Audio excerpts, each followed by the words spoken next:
will get you more entries and increase your chances to win at Yellow O'Clock. My number don't win. My number don't win. With the MTN Mega Billion promo, your phone number can make a difference. So recharge today and win millions. T's and C's apply. Visit www.mtn.ng for more details. To the man hustling every day to get his daughter through school. The artisans grinding every day to earn their urgent 2K. To the farmers, scientists, teachers, the doctors who do what they do so we can learn, live, and grow. The entrepreneur with his hustle, waiting for Baba to pick his call. To us Nigerians, doing our best daily to make ends meet. The world is yours. The world is ours. Let's go. Let's grow. Go make a difference with MTN Data.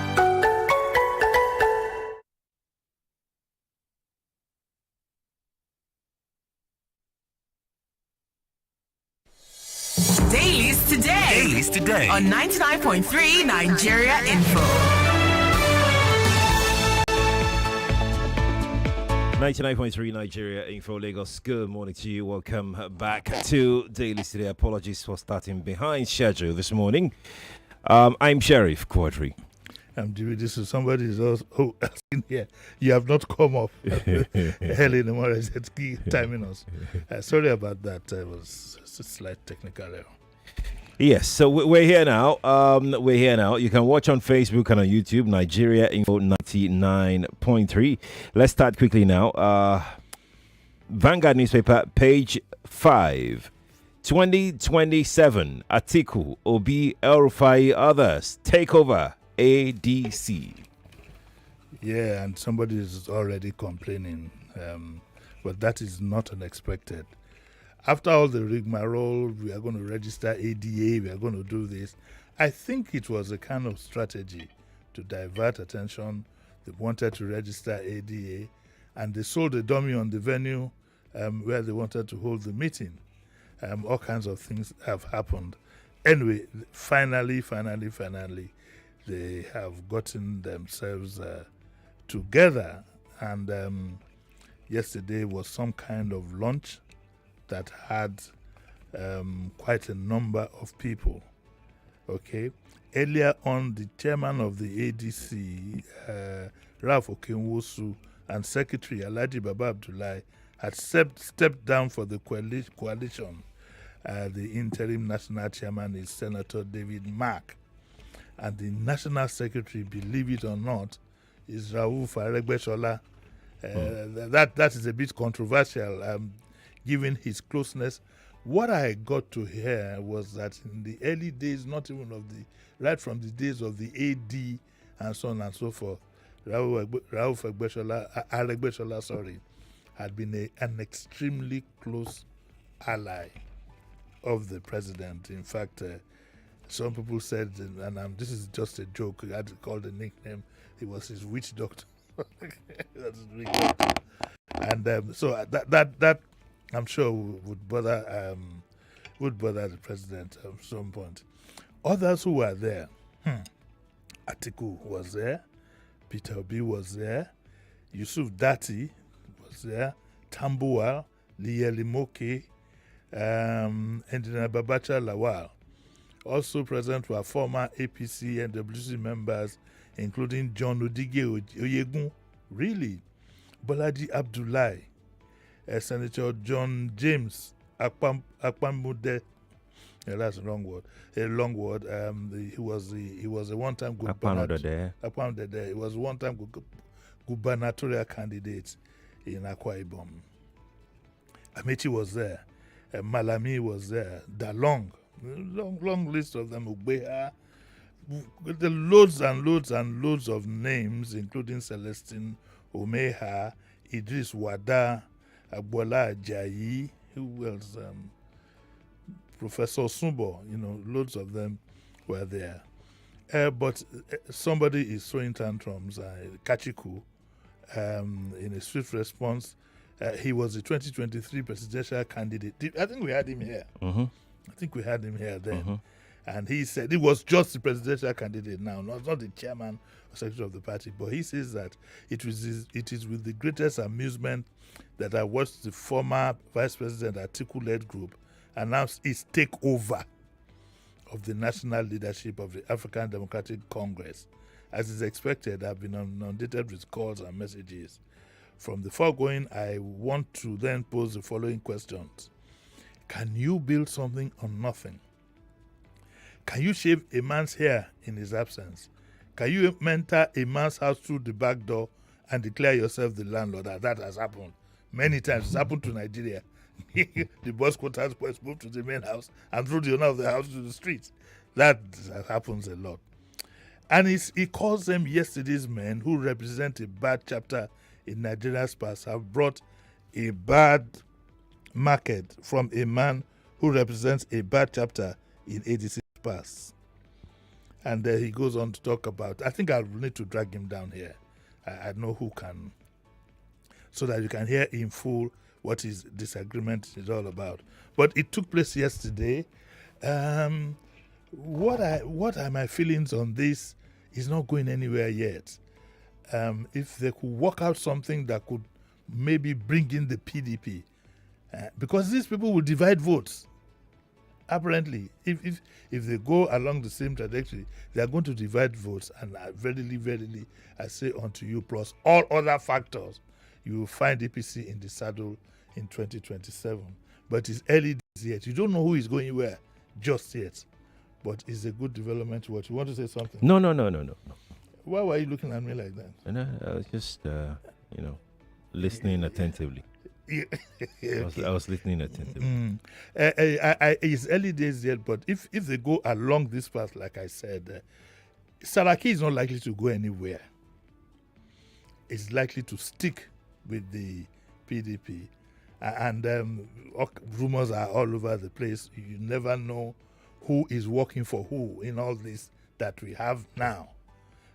So we'll see how it goes. Another disturbing factor there, and I say this, my friend Osama, not like what I want to say, is Atiku's ambition. So Atiku's ambition could become a main factor in how this coalition pans out. I wish he will put, and I hope he will put, the nation first ahead of every other thing. What does that mean? It's exactly what I said. By not running or by running and then putting the nation first? I said I hope he will put the nation first. If he runs? Above his ambition. I mean, he shouldn't run. I didn't say he should. How can I tell a man not to run? Okay. Is this Kofi or is this Kofi is going to kill me. It's Kofi that plays this kind of trick to me. But what I'm just saying is that I wish, this is what I mean, and I like to be very careful. Some people believe, whether they're in the majority, I don't know. And I'm one of them. So let me quickly declare my stand that I do not wish to continue my life like this in 2027. And so whatever it will take, I will be glad to see a change. But in doing that, I also add that is 1A. The 1B side is that, for God's sake, I want a transition. I want something new for my country. I'm tired of all these 70, 80-year-old men struggling for power. And that's where I support Kachiku in the interim. Okay. That's why I said I hope he will put Nigeria first. I'm just about fed up of having people within my age group now. We should all take a backseat. This country, I believe, needs to be led by somebody with very fresh ideas, a new strength, less controversial, somebody totally, at least to a large extent, totally clean. I'm tired of scandals. I'm tired of backgrounds you can't understand. I'm tired of people who can't express themselves respectfully. And we are tired of all this. That is where I stand. I'm not saying that is what should happen, but that is where Jimi Disu, that's where I stand. That we need a fresh beginning. It will be sad for me to wake up on May 29 and still being 1st of June or whatever it is, and still being led by people within, well, supposedly my age group. Some are even older. So that's where I stand. So that's why I said I hope. No, it is not in doubt that Nigeria needs a fresh push. That is not in doubt. You might have the support of candidates or parties, but I'm sure within yourself you know that it's time we did something different. It's just about time. So that's where I stand. So that's what I meant. So my question is, right? You saw the coalition yesterday. I mean, Yes. look at the picture there. Yes. Do you think any coalition, including this one as presently constituted, can unseat Bola Tinubu in 2027? Where will they get the money? They have money. Look at the people that are there. If you combine the monies of these individuals, Some of together, them, look, the next strategy now, some of them will find themselves running in and out of court. That is one thing Buhari failed to do. They will be kept busy. That's the next strategy. Just watch out. They will be kept busy because there is no way you will occupy high office and then we won't find something to hang on you. And what happened to David West has been an eye-opener. Who went to jail because a company, a whole oil minister, he couldn't grab somebody give him a wristwatch. They will be kept busy. The people who are running to the APC, they know why they're going there. They know why they're going. We got a hint from the Akwa Ibom man. So they will be kept busy. By the time they are kept busy, you will see what will happen.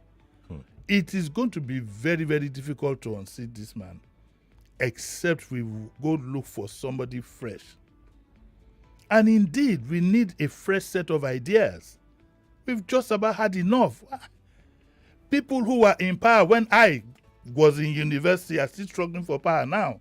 Don't forget these people even adjust their ages and all kinds of things. Am I going to die with no change from the time I left university to the time I hit the grave? It will be the same set of people. Abba, let us at least have a fresh beginning. And like I said, if all I will get in 2027 is a Nigerian president who gets up to talk in the United Nations and people are listening to him and understand him. Look at what we've had in the past now. We can't lie about it. We can't lie about it. That is not the way. The optics of portraying a nation starts with the leader. Very true. It starts with the leader. Nigeria needs a charismatic leader who is sensitive to the plight of the people, even if for the optics. Like Obasanjo did sacrifice his Mercedes to go 504, low profile, and everybody followed suit. So that's my take on that. Okay. We're going to move on to our next story. This is on page, what page is this? Page 30 of the Punch newspaper. Seyi Makinde and the Sana of renaming schools. It's a column by Abimbola. Yes, Abimbola Adelekum, my favorite writer. And she talks about what we talked about yesterday, the issue of renaming the Polytechnic after the late governor. And this is, yes, and she says that there are two problems at Aspire with the governor overlooking history of a community pushing back at renaming a school that has made a name for itself. Pudi Ibadan is named for itself. One is that Nigerian government characteristically does not consider the feelings of the public, unless, of course, such an emotional surge directly affects the outcome of an election. Makinde knew there would be protests, but he must have shrugged them off. Like a typical politician, he knows Nigerians are given to short-term rage. We vent, we also famously adapt. If you can ride out an outrage for a few days, but most weeks, you will get away with anything in Nigeria.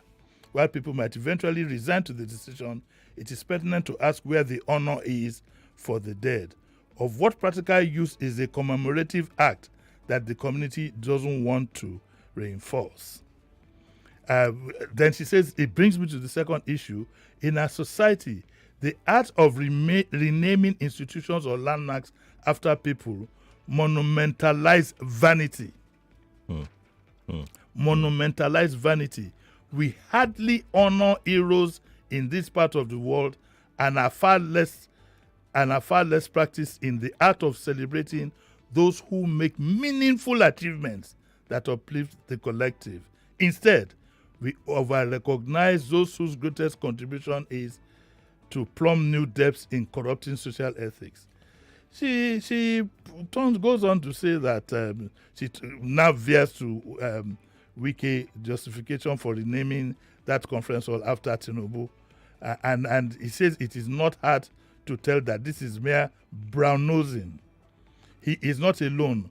None of the people who have honored Tinubu by naming one thing or the other after him has managed to articulate a coherent thought on how they believe the honor will inspire us to greater causes, project humanistic ideals, or even bequeath a worthwhile legacy.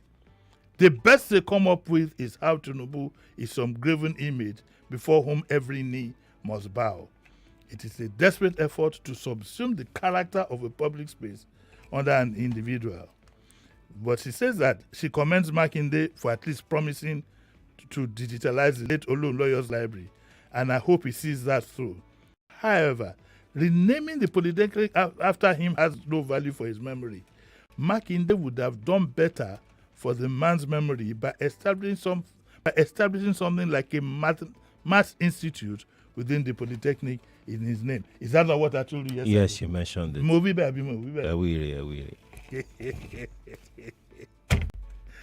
But he is part of us. I think in Ife there's some double-sized image of the First Lady and all these things.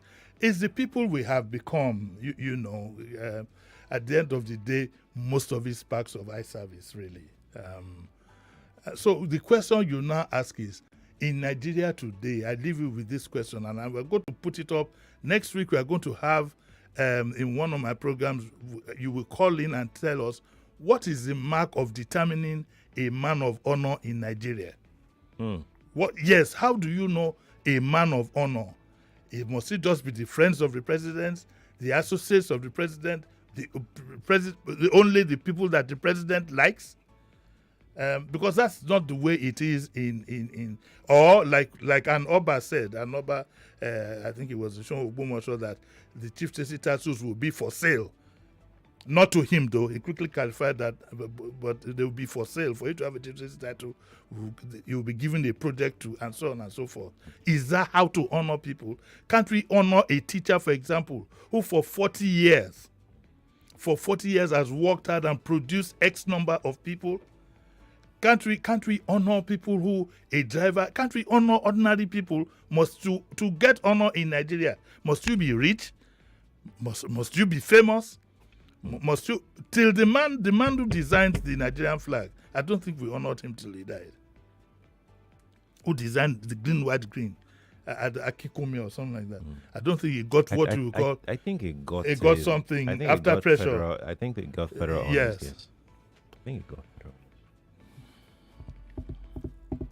Let's you put this advertorial here. It's an advertorial. Okay. I remember everything in the newspaper is content, so don't say just editorial, because it is a very good development. I saw this advert and it talks about a lag ride academy, and the lag ride academy is supposed to be an official driver onboarding institute for inspiring lag ride captains, meaning drivers forget all the Turenchi. The bottom line is that this lag ride academy will train drivers. Will train them, because training a driver is not just how to put the car. This is automatic anyway, so once you hit it, it will go. And not just how to maneuver, but you need to train his brain. You need to, so many things are going into it. And I am glad. From the name of this academy, I suspect very strongly is owned by the Lagos State government. Oh yes, I suspect. I think in partnership with private bodies. Yes, and this is a very good. We need some sense in our heads. And eligible criteria, you need minimum education must be ND, which is an indictment on the school side, but that's another story. But in the days past, a lot of people they made meaningful contribution with ordinary stand 6 or standard 6, but we're talking about stand 6. But now we say the minimum is ND, so maybe those lag graduates. You are listening to your number one. Apologies, please. Let's go on. Okay. maybe the minimum is ND. Let me quickly, before this thing comes up again, you have a valid driver's license, NIN, LASRA, and 2 guarantors who reside in Lagos. So I think it's a good development for those. I don't know whether it will be open to the public, but the registration fee is 50K. I don't know how that will be covered, but I just thought that I'd like to bring it to your notice that there's a Lagrad Academy for drivers. Are you sure this won't come up again? No, it won't. I'm not. You do the rest of the day. It won't. Let's go to Vanguard page 8. UK ends overseas recruitment for caregivers. Well, Jackpot people, very simply, this is very simple. The UK government has launched a major overhaul of its immigration system, and they are going to cut migration and reduce reliance on low-paid foreign labor, meaning that you would no longer be able, at some point, to go to the UK to be on the basis of being a caregiver. That is key. So better know now. Usually people will say, oh, they didn't know. What they're saying is starting from July 22, and with this new reform, new visa applications for care roles from outside the UK will no longer be accepted. And they believe these reforms drastically reduce the shortage occupation list, which previously allowed easy access to visas for jobs in high demand. So you will know, I repeat, no, capital N, no longer be able to go to want to be a caregiver in the United Kingdom. From here, you won't be able to apply. From here. Okay. Well, this is where we wrap up the show this morning. Thank you, sir, for coming. Thank you very much. Again, apologies, Lagos, for coming behind schedule. Some slight technical issue. But we are back tomorrow, and he's back at 9 o'clock. I'm back at 9 to talk about tax reforms, mainly on how you will be affected. It's not the merits or demerits of it. That's a political issue. Yeah. How you will be affected will be the crux of the matter of the discussion at 9 o'clock. All right, then. Kofi is next with the continuation of the Morning Crossfire. Stay with us, please.